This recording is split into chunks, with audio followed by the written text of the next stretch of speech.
A farmer on the brink of bankruptcy found mysterious black eggs in the chicken coop. He became intrigued and decided to incubate them, betting everything on an unlikely chance. The farmer began to cry when the eggs hatched. The reason will shock you. The sun had barely risen when John Thompson crossed the yard of his farm with heavy steps. His tired eyes surveyed the property that his family had maintained for 3 generations. The Bluebird Ranch, once a prosperous egg producer in the region, now seemed more like a shadow of what it once was. The facilities, once impeccable, showed clear signs of the wear that lack of resources imposed.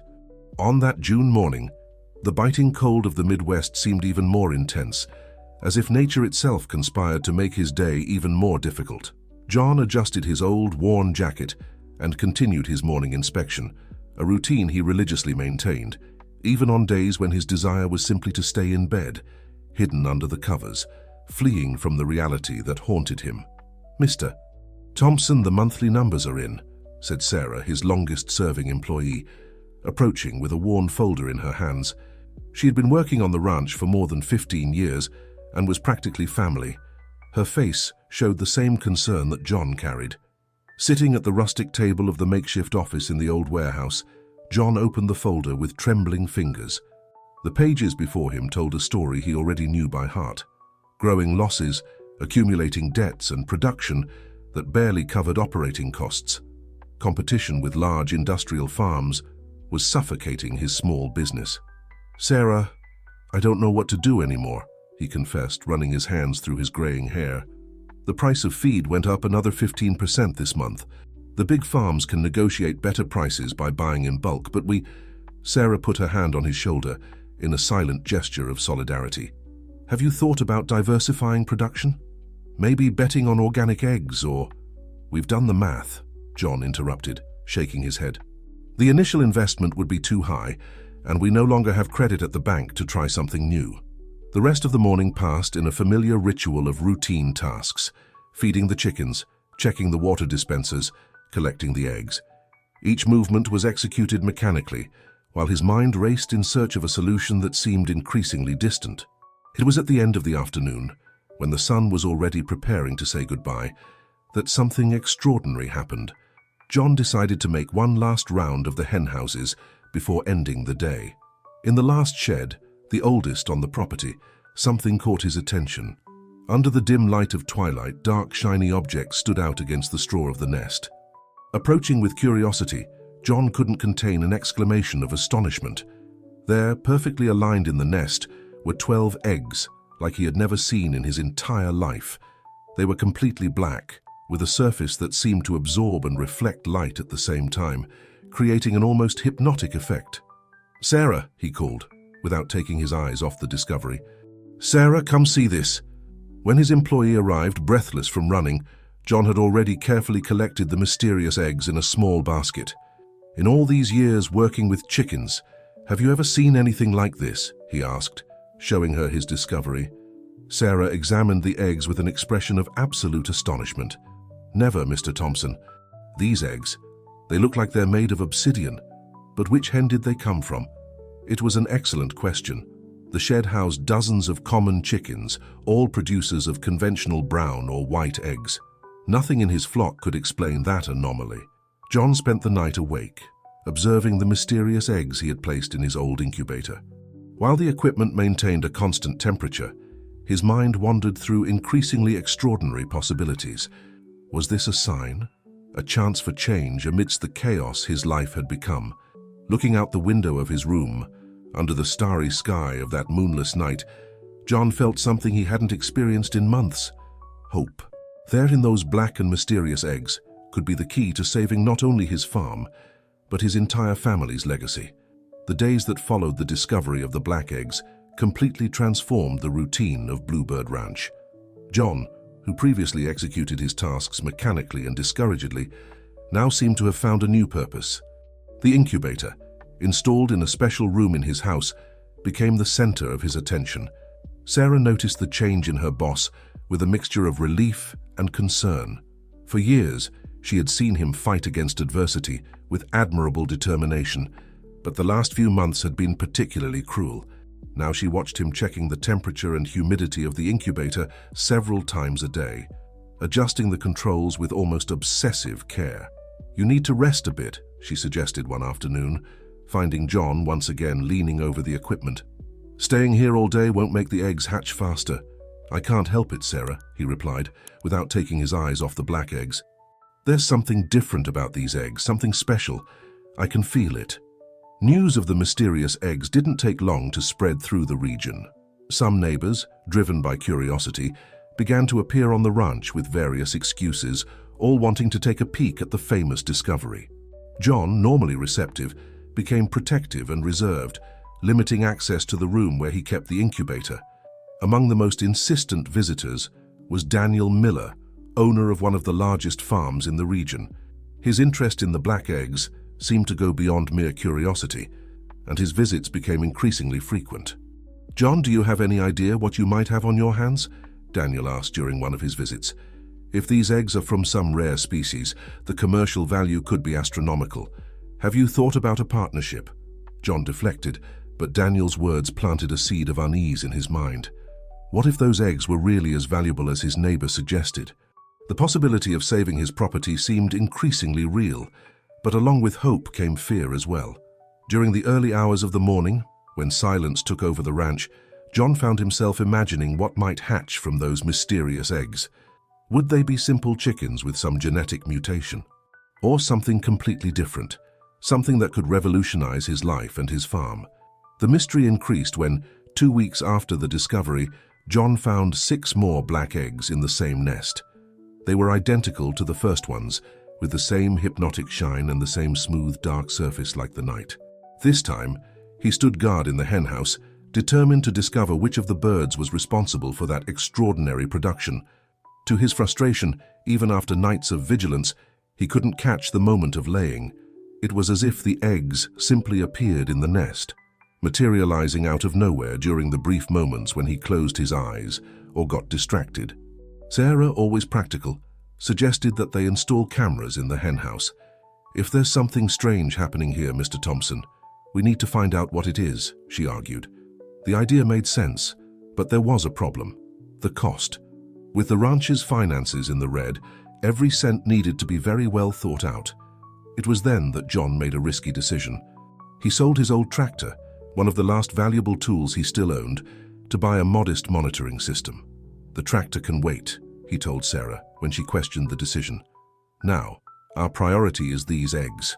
The installation of the cameras brought even more mysteries than answers. The night images showed the chickens sleeping peacefully on their perches, but there were moments when the recording presented inexplicable interferences, precisely in the periods when new eggs appeared. One night, while reviewing the recordings for the 1,000th time, John noticed something that had gone unnoticed. During one of the interferences, for a fraction of a second, a dark and undefined shape seemed to move through the henhouse. The image was blurred and difficult to distinguish, but there was something there, something that defied any rational explanation. Sleep, which was already scarce, became even rarer. John began to divide his time between taking care of the incubator, monitoring the cameras, and trying to keep the rest of the ranch running. His obsession with the black eggs was beginning to take its toll, both physically and mentally. Exhaustion finally took its toll. On a particularly cold morning, Sarah arrived at the ranch and found John collapsed near the incubator, burning with fever. The doctor, called in a hurry, was categorical: severe fatigue, high blood pressure, and signs of malnutrition. The prescription was clear: absolute rest for at least 2 weeks. But who will take care of the incubator? Was John's first concern, even lying in bed, fighting against dizziness. Sarah exchanged worried glances with Robert, the closest neighbor and longtime friend of the family, who had arrived to help as soon as he heard what had happened. "I'll take care of everything, John," Robert assured, sitting on the edge of the bed. "I know this property almost as well as you do. Sarah will explain to me how the incubator works, and we'll follow your instructions to the letter." John tried to protest, but his weak voice could hardly be heard. The doctor, still present, reinforced the seriousness of the situation. "If you don't rest now, you may have much more serious complications. Trust your friends." In the days that followed, a group of neighbors organized in shifts to help Sarah keep the ranch running.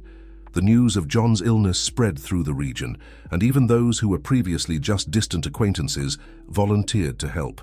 It was as if the entire community had united to protect one of its most beloved members.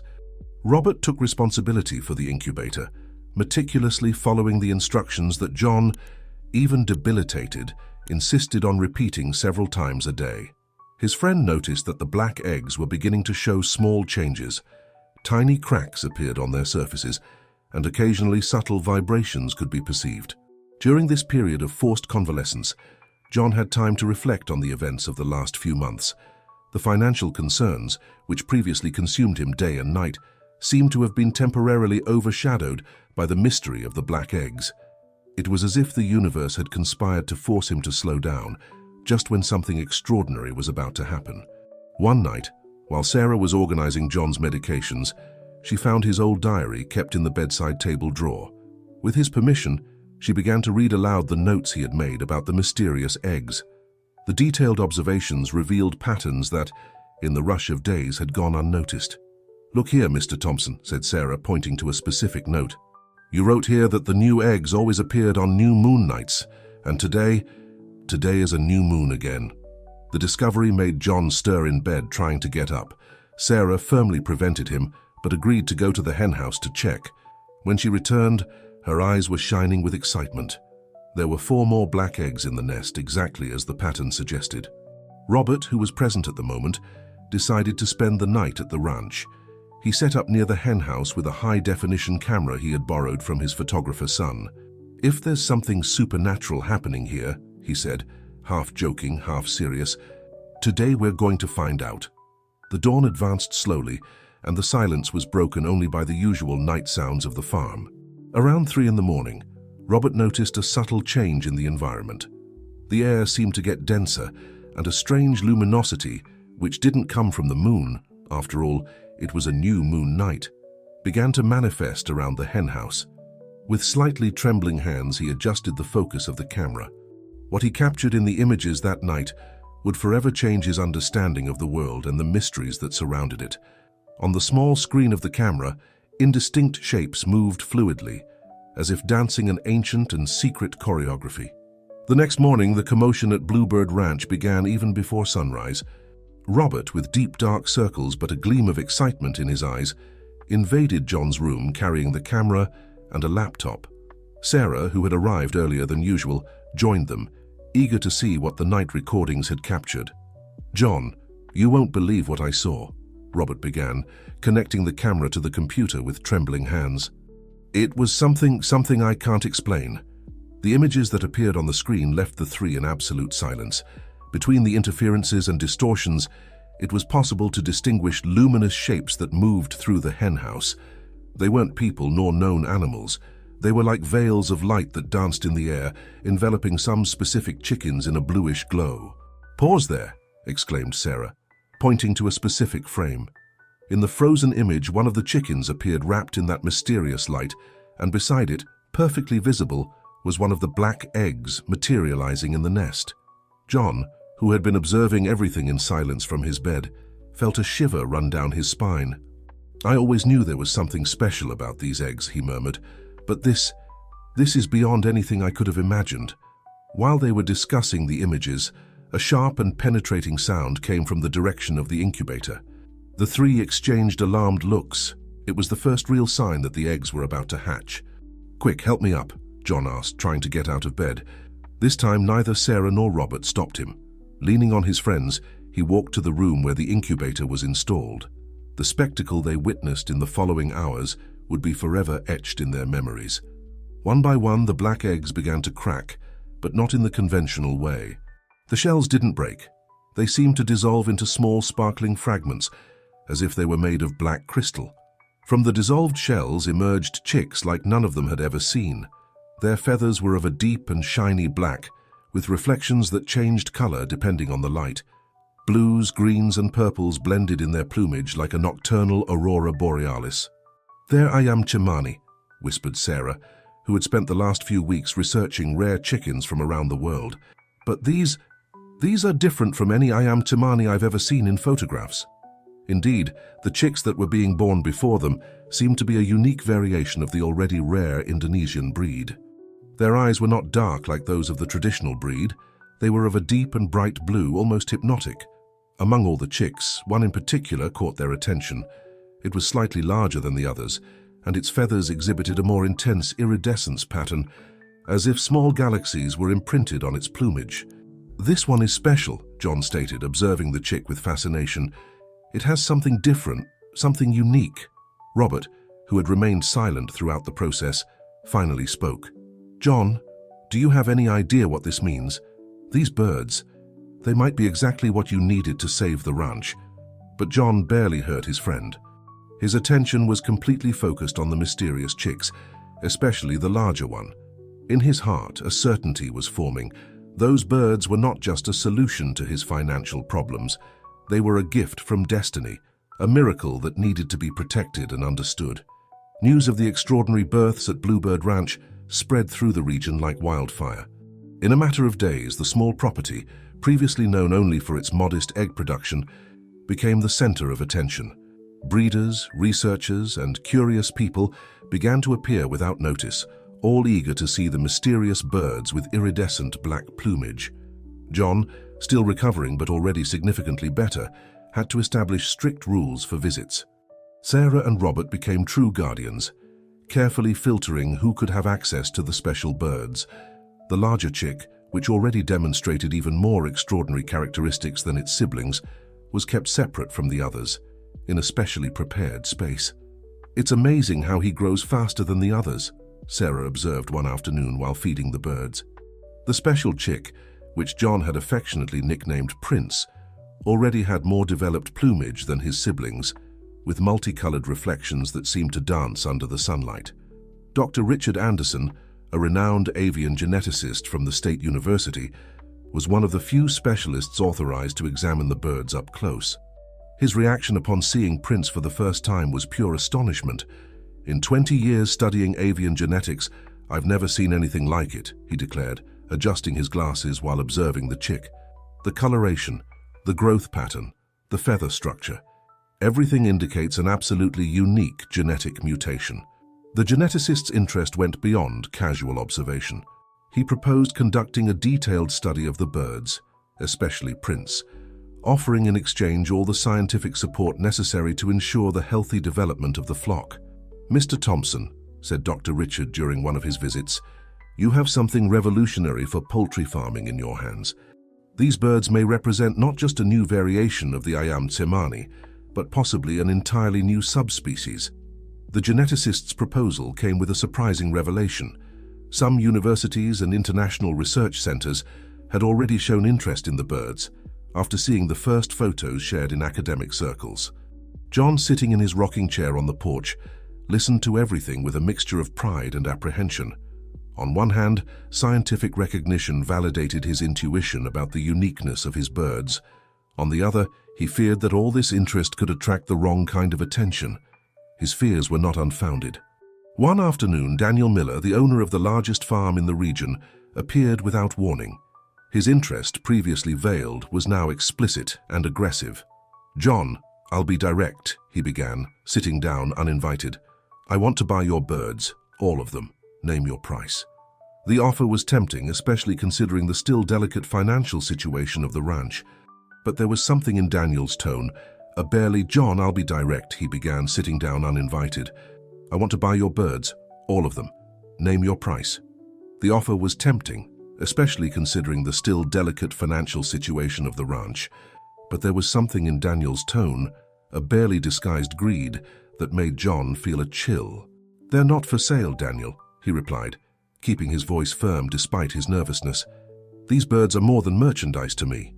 The refusal was not well received. Daniel stood up abruptly, his face red with irritation. "You're a fool, John. You think you can manage something of this magnitude alone. You don't have the structure, you don't have the resources. In a few months, you'll be begging for my help." After Daniel's stormy departure, John gathered with Mary and Anthony. The incident made it clear that they needed a plan to protect not only the birds, but all the potential they represented. "Maybe," Anthony suggested thoughtfully, "we should consider Dr. Richard's proposal." With the scientific backing of the university, we would have more protection against people like Daniel. Mary agreed, adding, and we could start properly documenting the entire development process of the birds. Prince and his siblings deserve to have their story recorded correctly. That night, watching Prince sleep on his special perch, John made his decision.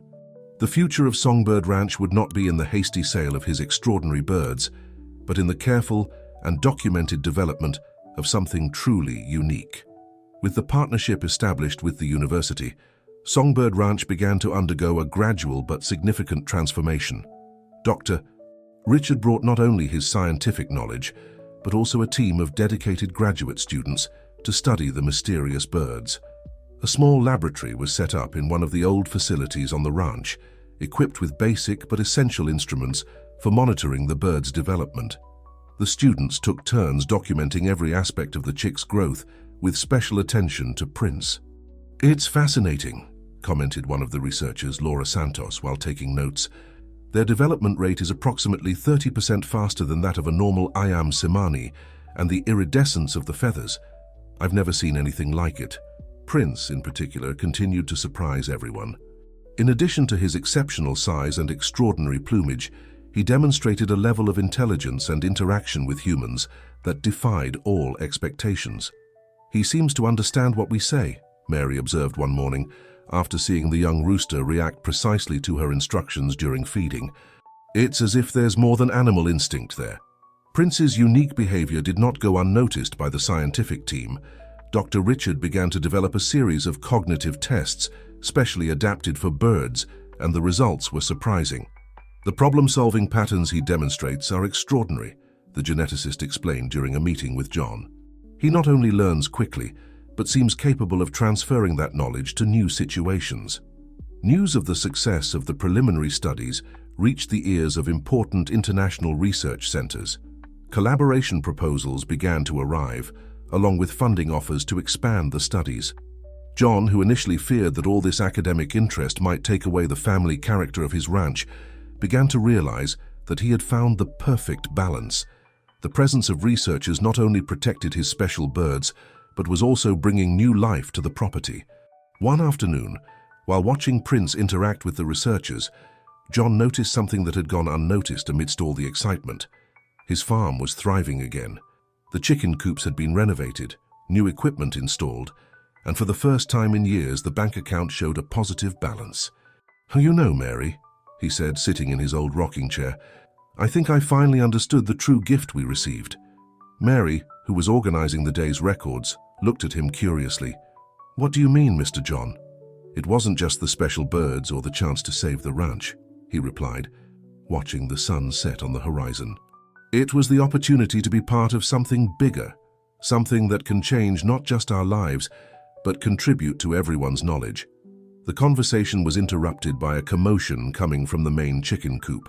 Prince, now a majestic young rooster, had begun to sing for the first time. But it wasn't a common rooster crow. It was a complex, almost musical melody that made everyone on the ranch stop to listen. Prince's unique song became one of the most intriguing aspects of the studies conducted at Songbird Ranch. Dr. Richard and his team began to record and analyze the rooster's vocalizations, discovering complex patterns that seemed more like a structured language than simple bird sounds. "It's incredible," Dr. Richard commented, analyzing the spectrograms of the recordings. "There are consistent variations in his song that seem to correlate with different situations: danger, food, contentment. It's as if he's really communicating."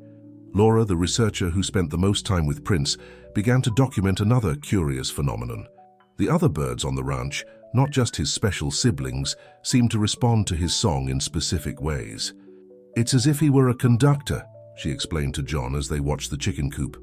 "When he sings in a certain way, the other birds organize themselves into specific patterns. I've never seen anything like it in avian behavior." The most surprising thing happened on a new moon morning, exactly 3 months after Prince's birth. Mary arrived early at the ranch and found something extraordinary in the chicken coop: new black eggs, this time laid by some of the normal chickens in the flock. "Mr. John," she shouted, running to the main house, "you need to see this." When John arrived at the chicken coop, accompanied by Dr. Richard, the spectacle was impressive. 5 common chickens, which had always laid conventional brown eggs, were now surrounded by shiny black eggs, identical to the originals. "It's some kind of genetic transfer," Dr. Richard muttered, carefully examining the eggs. "But how is this possible? There's no precedent in scientific literature for something like this." The news of this new development stirred the scientific community even more. Researchers from different countries began to request samples for study, offering considerable sums. But John, supported by Dr. Richard, remained firm in his decision to conduct the research right there, in the controlled and protected environment of the ranch. Mary, always attentive to details, was the first to notice another curious pattern. The chickens that had begun to produce black eggs were precisely those that interacted most with Prince. "It's as if he were transforming them somehow," she said, hesitant to express such an unlikely idea. John, who had long since stopped doubting the extraordinary, just nodded. "Maybe that's exactly it, Mary. Maybe Prince is more than just a genetic mutation. Maybe he's some kind of catalyst for change." The theory, as unlikely as it seemed, began to gain strength as more evidence emerged. The new black eggs, when hatched, produced chicks with similar characteristics to the originals, although not as pronounced as Prince's. "It's as if he's creating his own lineage," Dr. Richard observed, marveling at the phenomenon. "A new breed of birds is literally emerging before our eyes." Songbird Ranch had become a true living laboratory, where known science encountered inexplicable phenomena. Every day, new discoveries were made, new patterns emerged, and the reputation of the place as the center of an extraordinary event only grew. Amidst all this scientific development, John did not forget Daniel Mendez's threatening words. He knew that the ambitious neighbor had not given up on his intentions, and that he needed to be prepared to protect not only his special birds, but all the knowledge that was being generated there. With the multiplication of black eggs and the growth of the special flock, Songbird Ranch needed to adapt quickly. John, with the support of the university and some research funding, began to modernize the facilities more significantly. "We need to think about the future," he explained during a meeting with his small team, which now included not only Mary and the researchers, but also 2 new employees, specially trained to care for the special birds. Laura, who had become practically an expert in Prince's behavior, developed a management system that respected the unique characteristics of the birds. "They're not common chickens," she explained to the new employees. "They need space for their social rituals, specific areas for their coordinated songs." The transformation of the ranch caught the attention of a television program specializing in agricultural innovations. The report, although carefully edited to not reveal all the extraordinary aspects of the place, definitely put Songbird Ranch on the map. "We are witnessing the birth of a new era in poultry farming," Dr. Richard declared for the cameras. "The work developed here at Songbird Ranch is revolutionizing our understanding of avian genetics and animal behavior." Fame brought not only recognition, but also challenges. Breeders from all over the country began to make increasingly high offers to acquire specimens of the special birds. John, however, remained firm in his policy. No bird would be sold until they fully understood the phenomenon they were witnessing. One afternoon, while supervising the installation of new monitoring equipment, John received an unexpected visit. It was a representative from a large biotechnology company with a proposal that made everyone in the room hold their breath. "We want to transform Songbird Ranch into a cutting-edge research center," explained the executive, presenting a folder full of architectural projects and financial spreadsheets. Modern laboratories, international team, unlimited resources for research. The offer was tempting, but there was a condition. The company would have exclusive rights to all discoveries and patents related to the special birds. John asked for time to think, but in his heart he already knew the answer. You know, Mary," he said later as they watched Prince conduct his choir of birds at sunset, "some things are priceless. What we have here is bigger than money or fame." Mary smiled, understanding perfectly. "It's about preserving the extraordinary without turning it into a commodity, isn't it?" John nodded, observing how the twilight light made Prince's feathers shine with impossible colors. The young rooster had grown not only in size but in presence. His bearing was majestic, and there was something in his blue eyes that suggested ancient wisdom, as if he carried secrets that humans were only beginning to understand. With the refusal of the biotechnology company's proposal, John and his team dedicated themselves even more intensely to the study and preservation of their special flock. What no one expected was that nature still held more surprises for Songbird Ranch. On a particularly busy morning, Laura noticed something different in Prince's behavior. The majestic rooster gathered all the special birds in a perfect circle in the center of the main chicken coop, and then began a series of vocalizations never before recorded. "Dr. Richard," she called, quickly turning on the recording equipment. "I think we're about to witness something extraordinary." The geneticist arrived in time to see the spectacle that was unfolding. The birds, responding to Prince's song, began to move in synchronized patterns, their iridescent feathers creating a kaleidoscope of colors under the light of the rising sun. "It's some kind of ritual," Laura whispered, fascinated. "Look how the colors of the feathers are changing in a coordinated way." Indeed, the birds' feathers seemed to pulse with their own light, creating waves of colors that moved through the group as if they were a single entity. The phenomenon lasted about an hour, and when it ended, something even more impressive was discovered. "The feathers!" exclaimed Mary, who had arrived in the middle of the event. "They're different!" The bird's plumage had developed new patterns of iridescence with even more vibrant and complex colors. But the real surprise came when they examined the eggs that were laid in the following days. "This defies all the laws of genetics we know," declared Dr. Richard, analyzing the new eggs under a special microscope. "The shell isn't just black. It contains perfectly organized microscopic crystalline structures." John, who observed everything with a mixture of admiration and responsibility, realized that they were facing another turning point.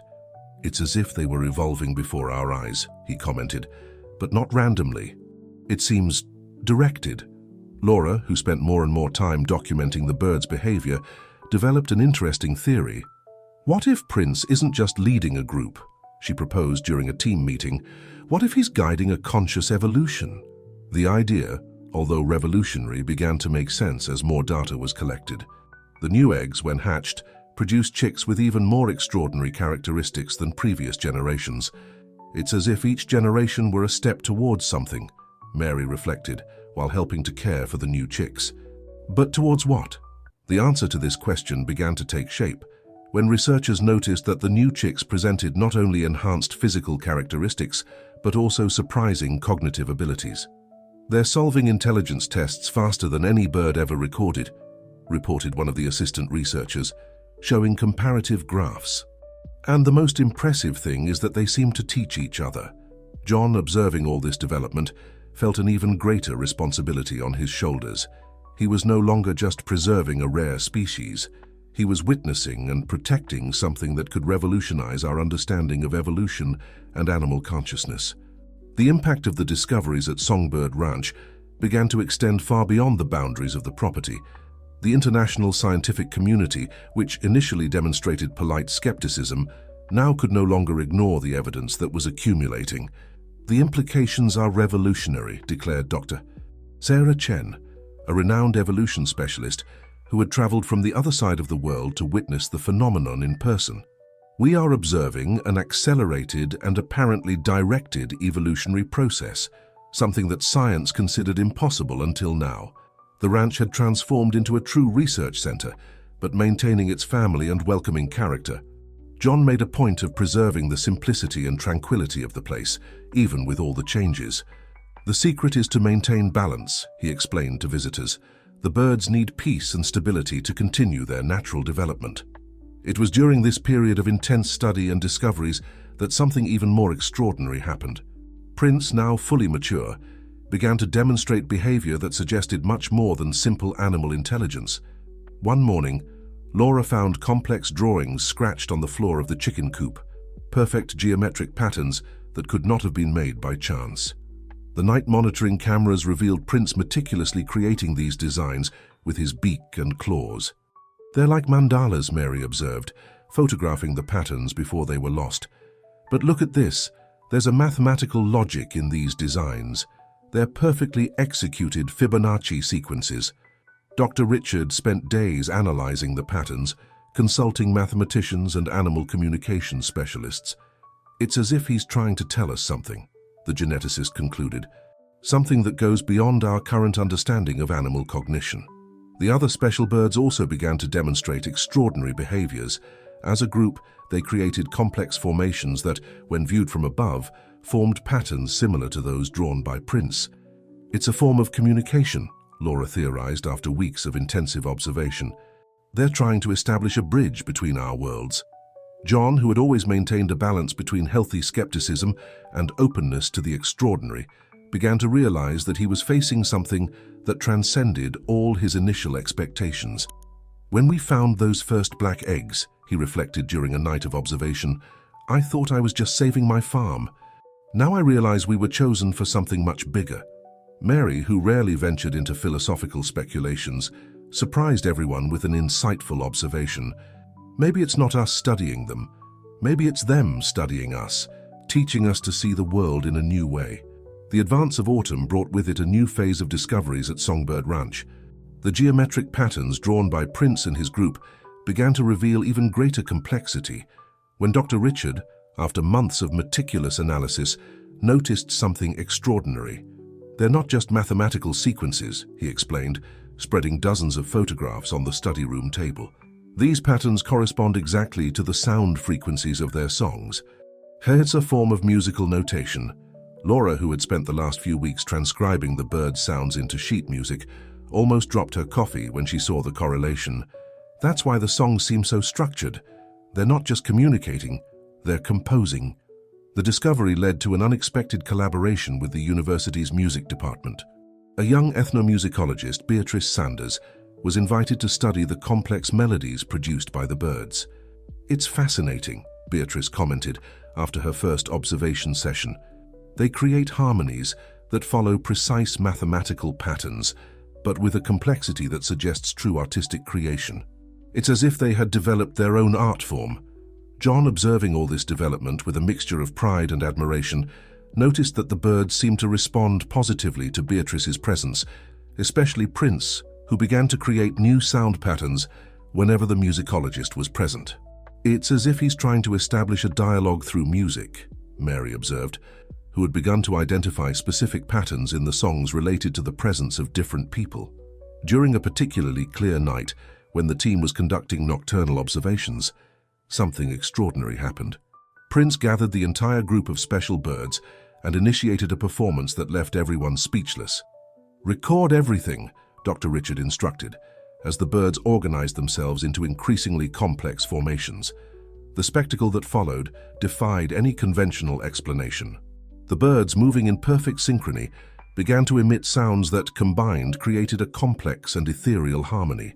Their iridescent feathers pulsed with their own light, creating luminous patterns that seemed to dance in the night air. "The patterns," Beatrice whispered, pointing to the sky. "They're replicating the constellations." Indeed, the birds' formations and their luminous patterns perfectly mirrored the starry sky above. But there was more. The music they created seemed to contain a coded message, something that went beyond simple melody. "It's a language," Laura declared after hours of analyzing the recordings. "A language that combines sound, light, and mathematics. They've developed a completely new method of communication." John, who had watched the entire spectacle in respectful silence, felt that they were on the verge of something revolutionary. The birds were not just evolving, they were trying to establish a bridge of communication with humans. Mary, always practical, but increasingly involved with the extraordinary aspect of the events, made a pertinent observation. "Perhaps all this time they've been preparing us for something bigger. First, they made us understand that they were special. Then they showed us their intelligence, and now..." She didn't need to complete the sentence. Everyone there felt that they were about to cross a frontier of human knowledge, guided by a group of extraordinary birds that had chosen a small ranch in the countryside as a portal to a new form of understanding the world. The discovery of the birds' complex language brought a new dimension to the research at Songbird Ranch. Beatrice, working together with Laura and Dr. Richard, developed a system to begin decoding the sound and visual patterns created by the group. "It's as if each performance were a chapter of a larger story," Beatrice explained, showing her notes during a team meeting. "They're building a gradual narrative, teaching us their language step by step. The decoding work was meticulous and required collaboration from experts in various fields. Mathematicians, linguists, and even astronomers were invited to help decipher the messages contained in the birds' performances. "The patterns repeat at different scales," observed one of the mathematics consultants. "It's as if each performance were a living fractal, where each part contains information about the whole." John, who had always kept his feet on the ground, even in the face of the most extraordinary events, began to realize that his role went far beyond being just the ranch owner. He was a guardian of something precious, something that could fundamentally change the way humans understood their connection with other forms of life. One afternoon, while observing Prince conduct another of his performances, John noticed something different. The pattern of movements seemed more urgent, more intense, as if the birds were trying to communicate something of special importance. "There's something different today," he commented to Mary, who had also noticed the change. "It's as if they're worried about something." Beatrice, who was recording the performance, quickly consulted her notes. "The sound patterns. They're using sequences we've never seen before. It's as if they're trying to alert us about something." Dr. Richard, analyzing the data in real time, made an alarming discovery. The patterns, they correspond exactly to the frequencies of seismic waves. "I think they're trying to warn us about something that's about to happen." The team barely had time to process this information when the first subtle tremors began to be felt. They were almost imperceptible to humans, but the birds had clearly detected them in advance. "They're not just communicating with us," Laura concluded, amazed. "They've developed a sensitivity to natural phenomena that goes beyond our current understanding." In the days that followed, the team worked tirelessly to document and better understand this new capacity demonstrated by the birds.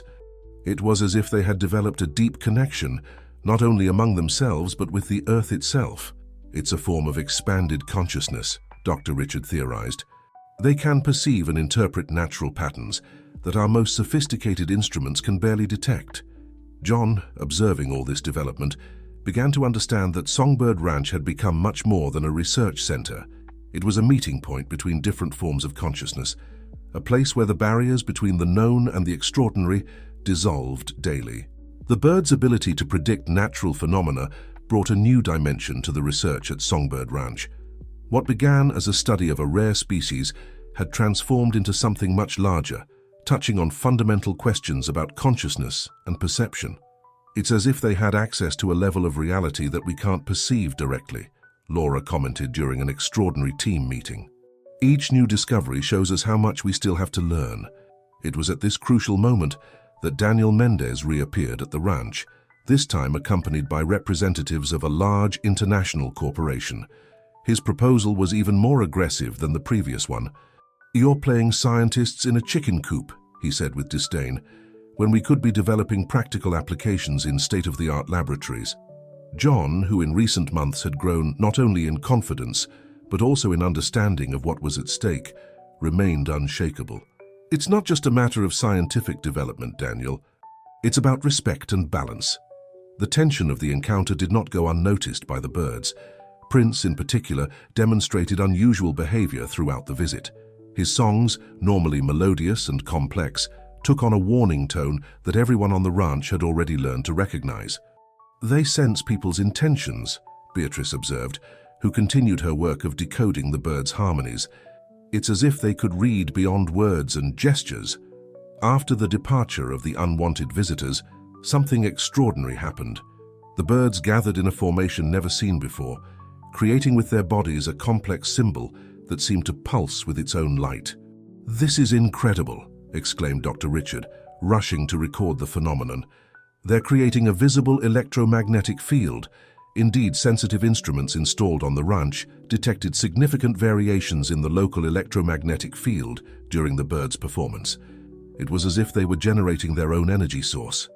Mary, who observed everything with her usual insight, was the first to make the connection. The drawings that Prince made on the ground, they weren't just mathematical or musical patterns, they were energy diagrams. The discovery opened a new field of research. The birds were not just communicating through sounds and movements, they were actively manipulating energy fields in a way that current science was just beginning to understand. "It's as if they were trying to show us a completely new technology," Dr. Richard reflected, "based on principles that we still can't fully comprehend." John, observing all this development, felt the weight of responsibility on his shoulders increase even more. Songbird Ranch was not just a refuge for extraordinary creatures, it had become a portal to knowledge that could transform human understanding of the very nature of reality. The dawn brought with it a discovery that would forever change the course of research at Songbird Ranch. Beatrice, who had spent the night analyzing old recordings of the birds' performances, found a pattern that had gone unnoticed until then. "They're not just isolated melodies or symbols," she explained, her voice trembling with excitement.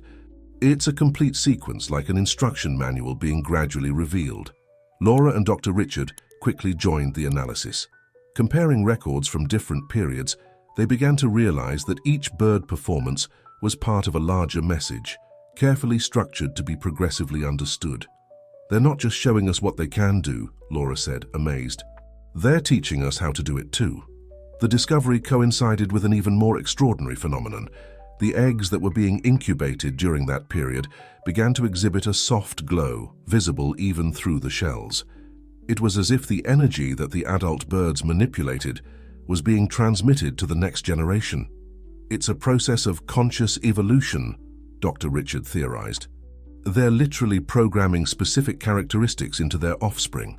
John, who had always maintained a delicate balance between the pragmatism of a farmer and openness to the extraordinary, realized that they were facing something that transcended all initial expectations. "Perhaps," he reflected during a conversation with Mary, "all this time they've been preparing us for something bigger." Each discovery was a carefully planned step. The work of decoding the bird's complete message progressed rapidly, thanks to the joint dedication of the entire team. Each new deciphered fragment revealed a deeper understanding not only of the birds, but of the very nature of life. "It's as if they were teachers," Beatrice observed, patiently guiding us to a broader understanding of the universe. It was during this period of intense discoveries that something unexpected happened. Prince, during one of his nocturnal performances, began to create luminous patterns that projected into the night sky, like a controlled aurora borealis. "He's responding to the stars," Mary realized, who had learned to read the subtle signs of the birds. "It's as if he's establishing some kind of communication with something beyond Earth." The team watched, amazed, as the spectacle of lights and sounds unfolded in the night sky. It was as if Songbird Ranch had become the epicenter of something much bigger than any of them could have imagined. "It's no longer just about saving a farm or studying a rare species," John said, his voice heavy with emotion. "It's about being part of a fundamental transformation in the way we understand our connection to the universe." The phenomenon of luminous patterns, created by Prince in the night sky, quickly attracted the attention of the international scientific community. Astronomers from renowned institutions began to correlate the patterns with specific stellar activities. "It's incredible," commented Dr. Helena Vasquez, an astrophysicist who came especially to observe the phenomenon. "The patterns they create correspond exactly to energy variations that we detect in certain constellations." On an especially clear night, the entire team gathered for what would be the most extraordinary demonstration ever performed by the birds. Prince, majestic as always, led his group in a performance that transcended all previous ones. "Look!" exclaimed Beatrice, pointing to the sky. "The pattern. They're aligning." Indeed, the lights created by the birds formed a kind of luminous bridge that seemed to connect Songbird Ranch directly with certain points in the starry sky. It was as if an ancient prophecy was being fulfilled. "It's not a coincidence," Dr. Richard murmured, quickly consulting his data. "These stars, they're exactly the ones that appear encoded in the first patterns Prince drew on the ground." John, observing the spectacle with tears in his eyes, finally understood the true dimension of what was happening on his property. Songbird Ranch was not just a place of transformation, it was a point of connection between worlds. Mary, who had documented each step of this extraordinary journey, noticed something even more surprising. The eggs. They're responding to the lights. The black eggs in the incubator had begun to emit a soft glow, pulsing in perfect synchrony with the patterns created in the sky. It was as if an ancient connection was being reactivated, a lost link being restored. Laura, analyzing the data in real time, made an impressive discovery. The frequencies, they're identical to those we detect coming from those specific stars. It's bilateral communication. The night unfolded like a lucid dream, with the birds conducting a symphony of light and sound that seemed to weave a new reality before the amazed eyes of those present. Each movement, each note, each pulse of light seemed charged with profound meaning.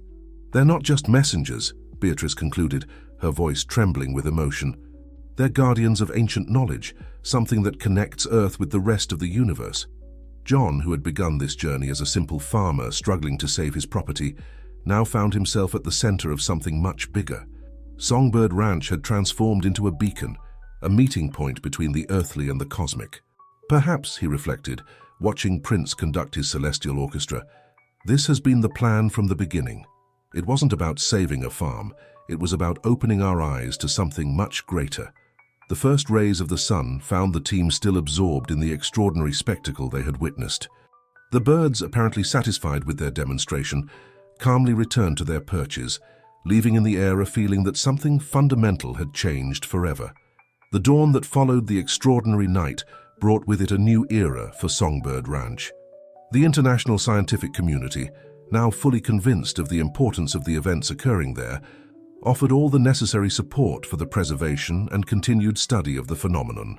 John, sitting in his old chair on the porch, observed the movement of researchers and visitors with a serene smile. The ranch that had once been on the brink of bankruptcy was now a center of knowledge and discoveries, but not in the way anyone could have predicted. "You know, Mary," he said, as his faithful friend organized the day's records, "sometimes I wonder if all of this wasn't planned from the beginning. Those first black eggs, they didn't appear by chance." Mary nodded, understanding perfectly. "The birds chose us, Mr. John. They saw something here that no one else saw, a place where they could entrust their secret." Beatrice and Laura's work had revealed that the birds' performances were much more than simple demonstrations. They were part of an ancestral legacy, knowledge that transcended the barriers between species and perhaps even between worlds. "Each new generation of birds is born with even more extraordinary capabilities," Dr. Richard explained during an international conference held at the ranch itself. "It's as if we were witnessing a directed evolution, conscious of its own purpose." Prince, now recognized as a kind of ambassador between worlds, continued to surprise everyone with his demonstrations of intelligence and expanded consciousness.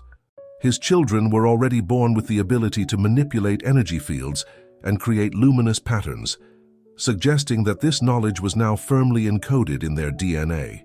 "We're not just studying a new species," declared Dr. Helena Vasquez in her final report. "We're witnessing the birth of a new form of consciousness on Earth." John made a point of maintaining the family and welcoming character of the ranch, even with all the scientific and media interest. The birds seemed to approve of this decision, showing greater activity and willingness for their extraordinary performances when the environment maintained its original simplicity.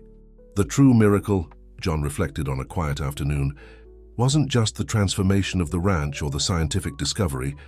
It was the reminder that the extraordinary can arise in the simplest places when our hearts are open to receive it. Songbird Ranch became more than a research center or a prosperous farm. It transformed into a symbol of hope, a reminder that there are more mysteries in the world than our current science can explain. The blackbirds, with their ancient wisdom and extraordinary gifts, brought not only financial salvation to a small rural property, but a profound message about the interconnection of all things. And so, under the starry sky that had so often served as a stage for the most extraordinary performances, John finally understood that his true heritage was not just the land his parents had left him, but the responsibility of being the guardian of a mystery that would continue to unfold for generations. As the news of Songbird Ranch's discovery spread, the world began to take notice in ways no one had anticipated. Governments, scientific institutions, and even religious organizations started to grapple with the implications of what was happening on this small farm. Dr. Sarah Chen, the evolution specialist who had visited earlier, published a groundbreaking paper in a prestigious scientific journal. "What we're observing at Songbird Ranch," she wrote, "is not just a new species or even a new form of intelligence. It's a paradigm shift in our understanding of consciousness itself." The paper sparked intense debate in academic circles. Some scientists hailed it as the dawn of a new era in biology and physics, while others remained skeptical, demanding more rigorous proof of the bird's abilities. John, for his part, found himself thrust into a role he never expected, that of a mediator between the birds and the rest of the world. He was invited to speak at conferences, interviewed by major news outlets, and even approached by government officials seeking to understand the potential implications of the birds' abilities. "I'm just a farmer," he often said, with his characteristic humility. "The real stars here are Prince and his kin. They're the ones changing our understanding of the world." As the ranch became more famous, John and his team had to deal with a new challenge: managing the influx of visitors while protecting the birds and the integrity of the research. They implemented a careful screening process for visitors, allowing only those with genuine scientific or spiritual interest to interact closely with the birds. One day, a group of indigenous elders from various tribes around the world requested a visit. Their arrival brought an unexpected perspective to the ongoing research. "These birds," said one elder after observing a performance, "are not new to us. Our ancestors spoke of beings that bridged the gap between earth and sky, between the physical and the spiritual. We have been waiting for their return." This statement led to a new avenue of research, with anthropologists and folklorists joining the team to explore ancient myths and legends that might correlate with the birds' abilities. Meanwhile, Prince continued to evolve, and with him the entire flock. Their performances became more elaborate, their communication more nuanced. They began to demonstrate abilities that even the most open-minded researchers found hard to explain. One particularly memorable event occurred during a thunderstorm. As lightning flashed across the sky, Prince and his flock gathered in the center of the field. To the astonishment of all observers, they began to emit pulses of light that seemed to interact with the lightning itself, creating a dazzling display of coordinated energy. "They're not just predicting natural phenomena," Laura gasped. "They're actively engaging with them." This demonstration of the birds' ability to interact with natural forces on such a grand scale prompted a flurry of new studies. Physicists specializing in atmospheric electricity joined the research team, eager to understand how the birds could possibly influence something as powerful as lightning. As the scope of the birds' abilities became clearer, ethical questions began to arise. What were the implications of a species that could potentially control natural forces? How should humanity interact with beings of such advanced consciousness? John found himself at the center of these debates, always advocating for an approach of mutual respect and learning. "We didn't create these birds," he often reminded people, "and we don't control them. We're privileged observers and hopefully partners in whatever journey they're on." The birds, for their part, seemed to appreciate John's approach. They continued to share their knowledge, but always in ways that required human participation and interpretation. It was clear that they weren't simply handing over information, but engaging in a cooperative process of discovery. As months turned into years, Songbird Ranch evolved into something unprecedented, a living laboratory where the boundaries between science, philosophy, and spirituality blurred. Researchers worked alongside artists, spiritual leaders collaborated with physicists, all united in the attempt to understand and learn from the extraordinary birds. Prince, now fully mature, had become a figure of almost mythical status. His performances were not just displays of ability, but seemed to be carefully crafted lessons, each building upon the last. He appeared to be leading not just his flock, but the human observers as well on a journey of discovery.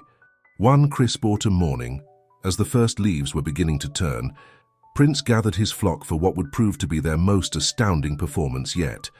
As the humans watched in awe, the birds began to create intricate patterns of light and sound that seemed to fold space itself. For a brief, breathtaking moment, those present felt as if they were seeing beyond the physical world, glimpsing realities they had never imagined possible. When it was over, many were in tears, moved by the beauty and profundity of what they had witnessed.